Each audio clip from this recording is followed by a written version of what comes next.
Bismillahirrahmanirrahim. Assalamualaikum warahmatullahi wabarakatuh. Ya, sore hari ini kita akan paling enggak membahas daripada metode penelitian yang untuk nanti R&D-nya, Research and Development-nya. Ya. Nah, jadi dari pengembangan matematika itu nanti apa yang harus Anda pikirkan, itu kita harus tahu dulu apa yang jenis penelitiannya di sini. Nah, penelitiannya kan berarti di situ sudah terpampang bahwa kita nanti ada research and development. Ya. Nah, ada beberapa hal yang harus Anda ketahui. Yang pertama itu berarti apa? Nanti harus kamu pikirkan produknya itu berupa apa. Ya, ada yang berupa produk sistem. Ya, sistem itu tidak nampak. Ya, tapi sistem itu akan ada tahapannya.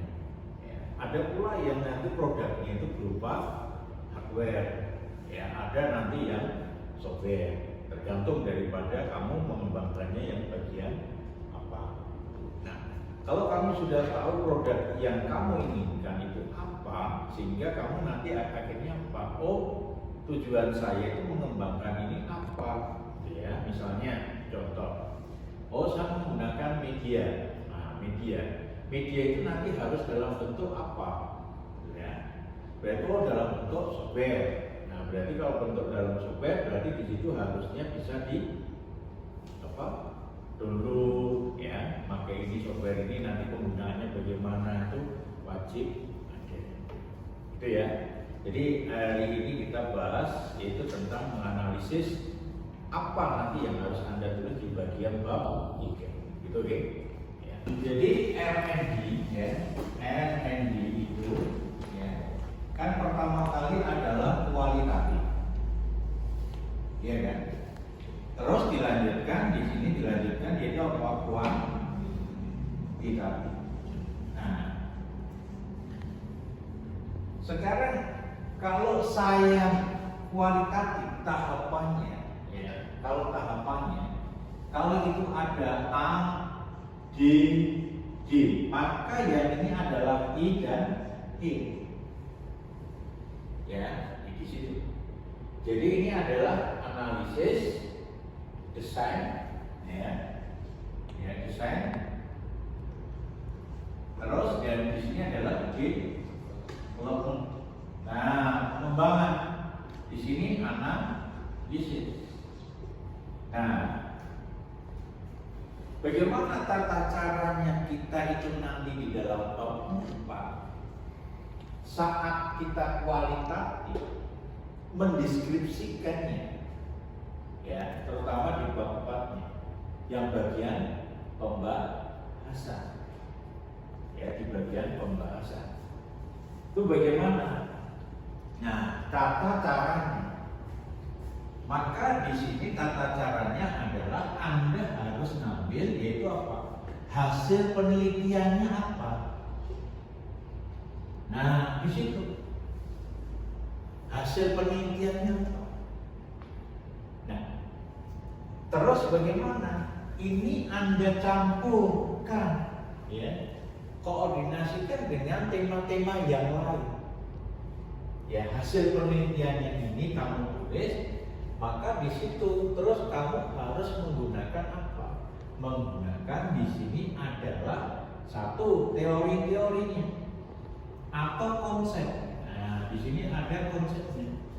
Dan di sini adalah ada tambahan daripada pendapat Anda. Nah, di situ tetapi Anda harus memiliki argumentasi. Ya, harus memiliki argumentasi. Nah, caranya bagaimana? Caranya supaya kita bisa masuk. Contohnya misalkan.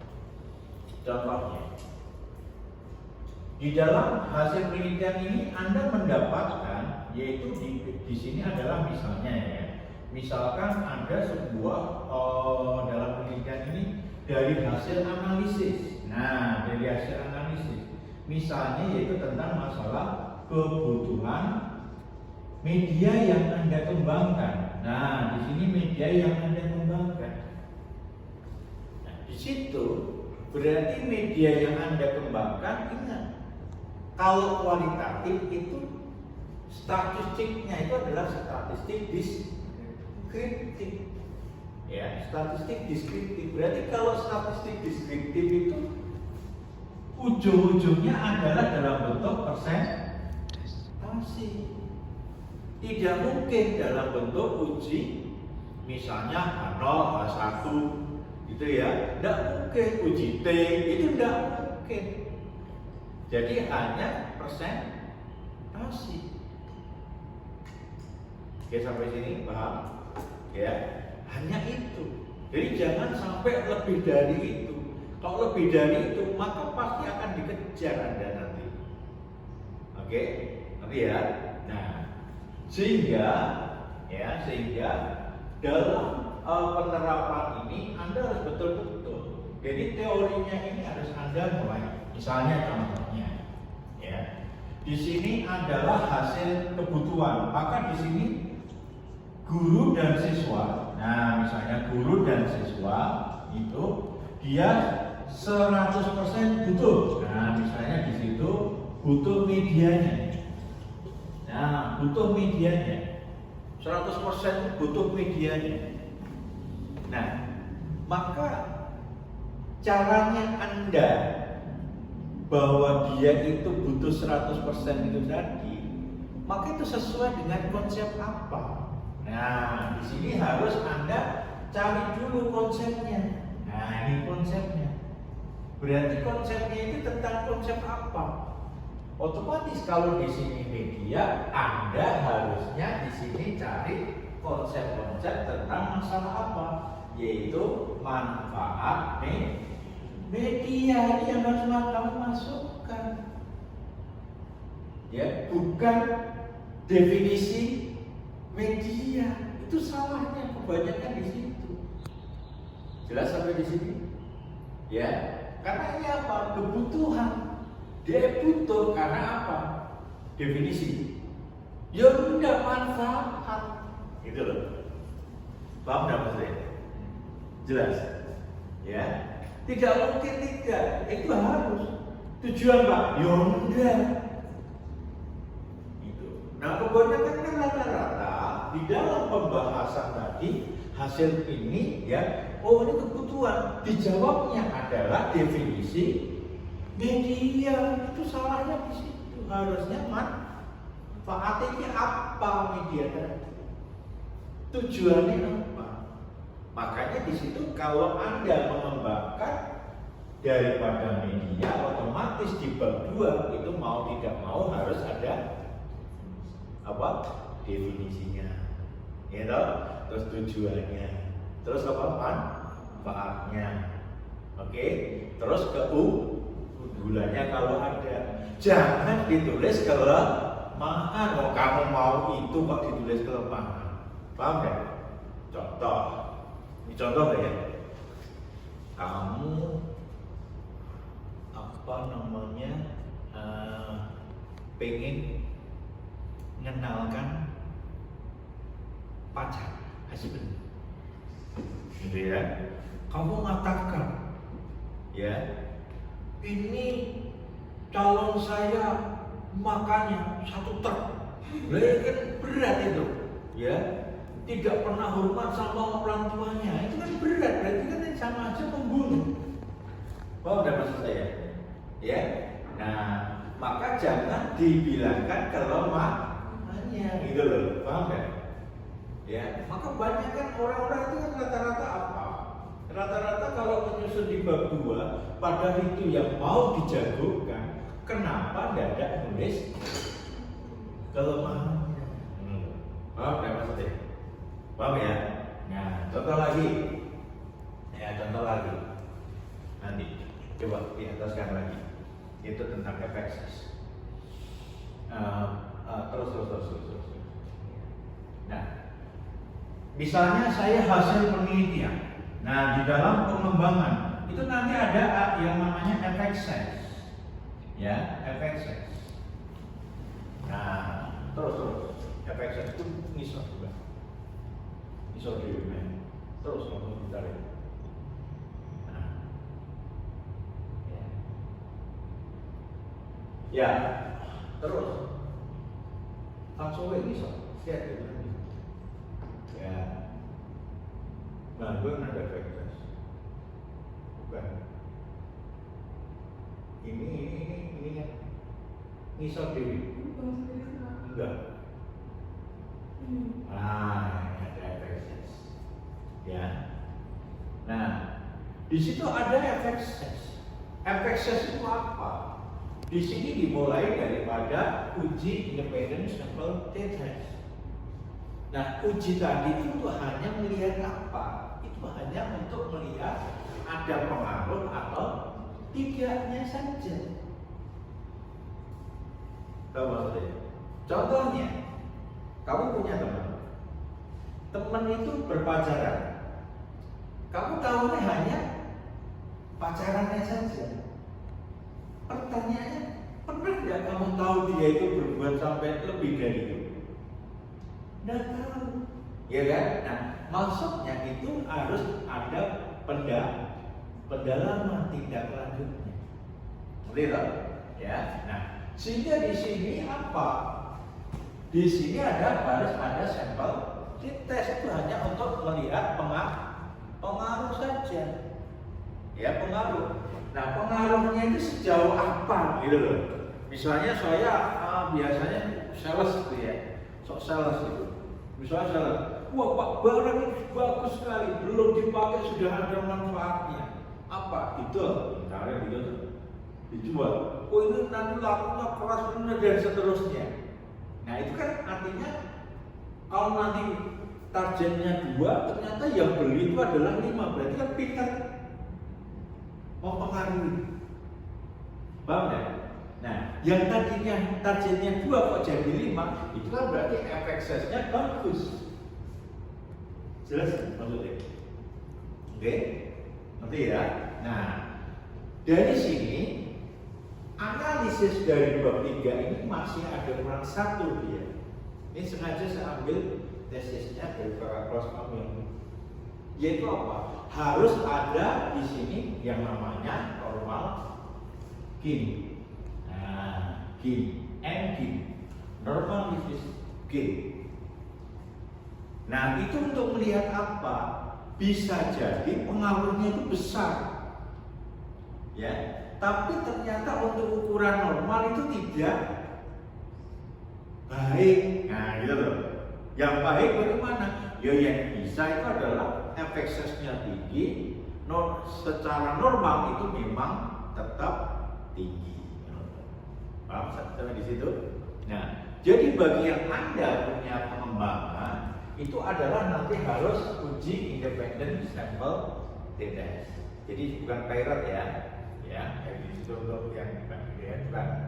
Terus untuk uji efek ses, nah nanti di sini harus ada N-gain-nya. Sampai sini bisa? Nanti caranya, ya. Nah, ini mau tidak mau, Anda harus bisa menguasai betul. Nah, bagaimana kalau itu nanti itu tidak kamu pikirkan? Ya, misalkan ini hasilnya itu adalah di sini adalah uji T, ya, t-test, ya, uji T, efek ses, di sini normal gain-nya. Bagaimana saya bisa memberikan pembahasan di bab 4-nya? Nah, bagaimana saya bisa memberikan pembahasan bab 4-nya? Ya. Nah, misalkan sekarang saya mau mendeskripsikan ini. Maka untuk uji t-test ini jangan Anda ngambil signifikannya, tapi ambil hitungnya. Nah, harusnya lebih besar daripada theta bel. Nah, kalau ini kamu tambahin lagi itu boleh. Tapi kalau dalam pembahasan itu alangkah baiknya itu adalah pakai hitung lebih besar daripada Oke, sampai di sini. Ya. Nah, sekarang bagaimana mendeskripsikan daripada pembahasannya ini? mendeskripsikan daripada ini, terutama yang nanti kuantitatifnya. T itu lebih besar dari ini. Maka pembahasan untuk khusus ini adalah yaitu apa? Berdasarkan hasil T itu dia lebih besar daripada T tabel, maka dapat disimpulkan tadi misalnya media E memiliki pengaruh yang baik terhadap apa gitu ya, misal keterampilan berpikir kritis. Sampai ini paham? Nanti ya. Nah, karena dibuktikan dengan apa? T hitungnya lebih besar dari T tabel. Tapi nanti kan di sini harus ada berapa T tabel, berapa T itu. Sampai ini paham? Nanti. Nah, terus itu dilanjutkan apa Pak Bayu? Dilanjutkan dengan apa? Nah, ini yang pertama kan deskripsi ini. Maka terus dilanjutkan dengan apa? Yang ini Anda lanjutkan dengan apa? Kalau tadi kan tujuannya untuk keterampilan berpikir kritis ya, misalnya ya. Nah, sekarang harusnya bagaimana masuk di situ? Masuk di situ ya. Yaitu berarti yang harus Anda deskripsikan bukan definisinya tentang misalnya model X ya atau media ini ya untuk berpikir kritis, bukan itu. Ya. Keterampilan berpikir kritis, bisanya itu caranya bagaimana? Mau tidak mau harus berhubungan dengan tahapan pembelajaran. Nanti ya. Nah, berarti di sini kalau saya berbicara uji TS, maka di sini harusnya mainkan konsep-konsep tentang tahapan pembelajarannya. Kalau ini saya soalnya kuantitatifnya adalah misalnya model X berpengaruh terhadap keterampilan berpikir kritis, ya ini adalah tahapan pembelajaran model E. Paham sampai situ? Kalau ini saya menggunakan media, berarti tahapan pembelajaran dengan menggunakan media ini memberikan ruang kepada peserta didik, yaitu apa? Untuk bisa melakukan eksplorasi pengetahuan. Paham sampai itu? Berbeda kan? Ya, berbeda. Jadi jangan ini masuk, yaitu apa? Definisi, jangan masuk ke sana. Jelas tidak? Dengan Anda masuk ke tahapan-tahapan ini, ya, oh ternyata dia memberikan waktu ini, maka akan melahirkan atau memberi kesempatan Anda untuk bisa masuk konsep-konsep yang lain, gitu loh. Konsep apa saja? Konsep mengeksplor itu bagaimana? Kan gitu, ya. Terus yang kedua, oh dia karena ada kelompok, berarti konsep belajar kelompok itu bagaimana? Paham ya? Ya, jadi kalau Anda nanti di sini ditutup di dalam pembahasan besok keempat, itu misalkan Anda ditutup untuk apa namanya? Ditutup untuk artikel yang jurnal internasional, itu sudah 5 saja sudah tidak ada masalah. Tahu maksudnya? Ya, oke. Saya tadi ya dari penjelasan saya tadi, silakan kalau ada yang ingin ditanyakan, mau bertanya, silakan. Ya. Bagaimana cara menyaksikan data kuantitatif terutama data implementasi di bab 4? Di bagian tahap implementasi tahapan ini ya. Nah, tahapan ini kita harus ingat dulu yang namanya tahapan implementasi, ya implikasi itu adalah tahapan di mana medianya itu sudah jadi. Nah, gitu. Berarti kalau medianya ini sudah jadi, mau tidak mau itu harus diuji dengan cara membandingkan. Misalnya ya, kamu Samsung punya kamu teko Korea. Apa? Oppo gitu ya. Korea. Ya, nah otomatis Samsung pasti punya kelebihan apa gitu kan. Tapi Oppo juga punya loh kelebihannya selain murah. Ya kan? Nah, di situ. Jadi harus itu berarti mau tidak mau harus apa? Dibanding. Oke. Nah, sekarang berarti diantaranya yang di sini apa saja yang harus ditampilkan? Satu, berarti kan mau tidak mau kamu membandingkan. Orang sudah berpikir tidak mungkin S2 dibandingkan kalau lulusan SMP. Betul kan? Iya deh. Tidak mungkin kan? Nah, mestinya S2 ya dibandingkan kalau S2. Oke, ya. Tapi S2-nya kan harus jelas. PGSD dibandingkan S2 dokteran.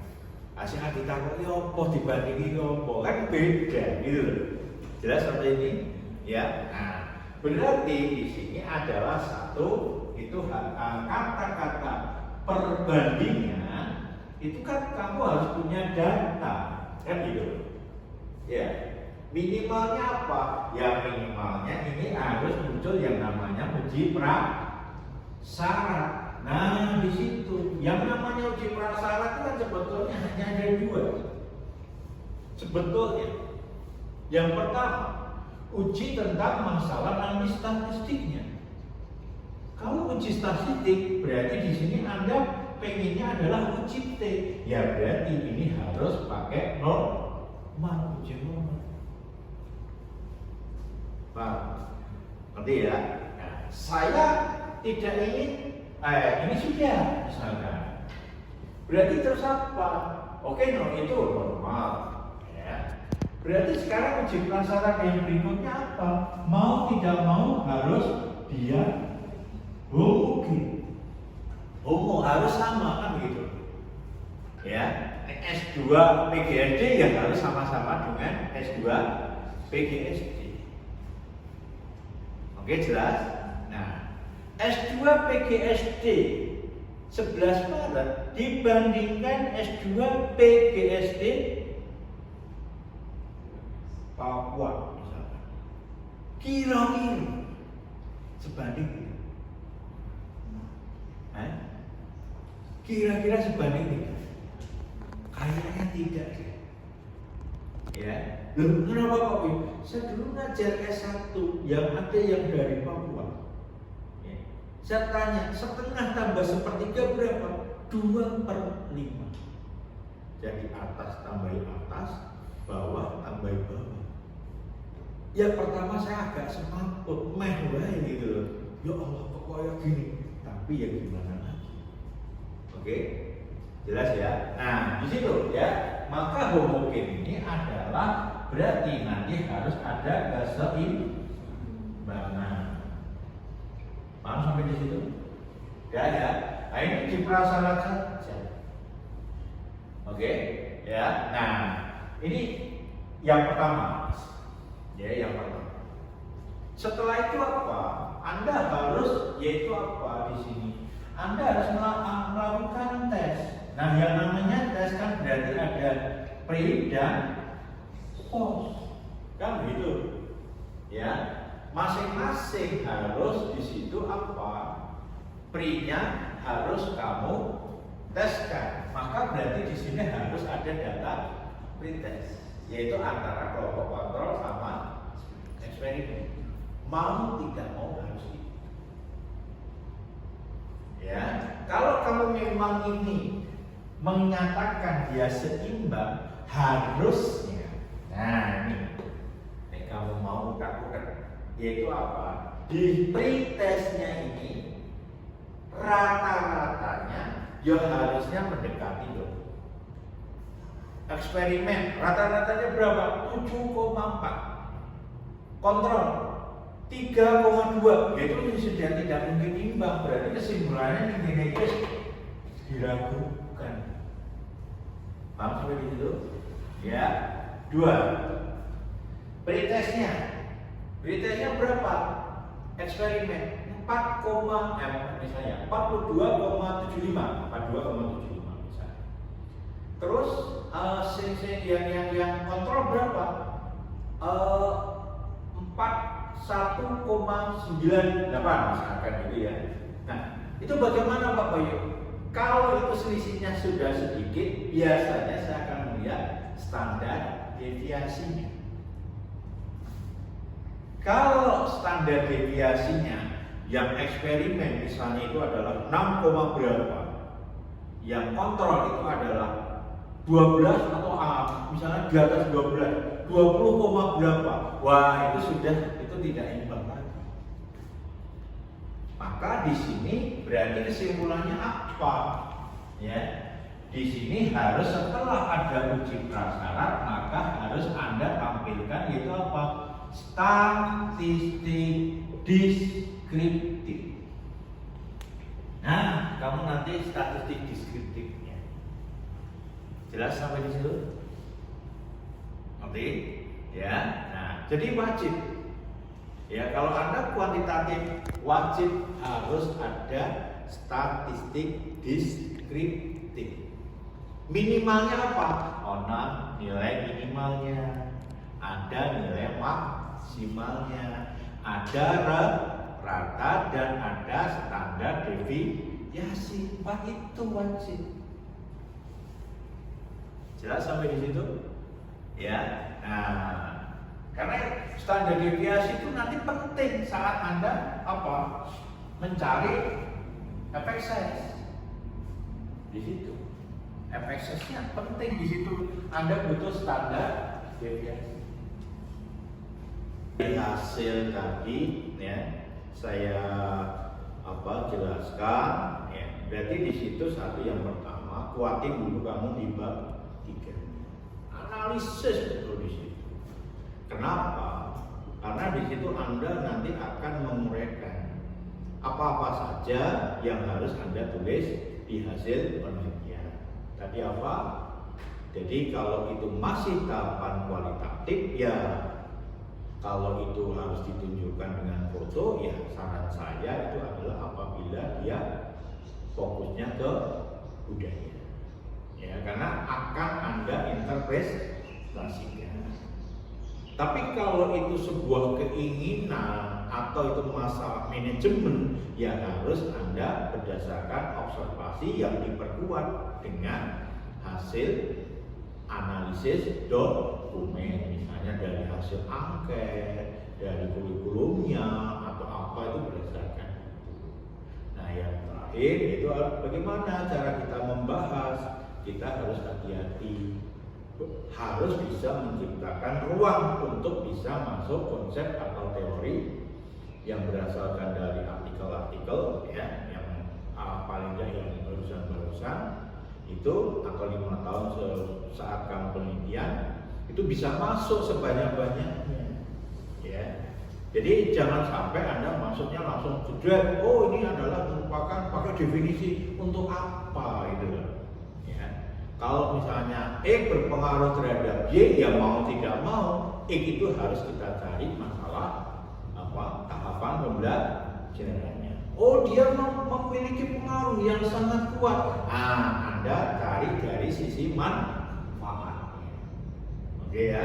Oh, dia normal gain, dia itu berarti bagaimana? Ya dari tadi tahapan plus manfaatnya sehingga menghasilkan tujuan. Oke ya, jadi cara-cara kita ngambil sebenarnya. Baik, itu hasil perkuliahan hari ini. Mudah-mudahan Anda bisa memahami. Dan kalau ada pertanyaan, silakan nanti bisa kirim-kirim WA. Nanti akan saya jawab. Ya. Kalau misalnya Anda ya, kita bisa sharing-sharing di ruang saya. Gitu ya. Oke, makasih. Assalamualaikum warahmatullahi wabarakatuh.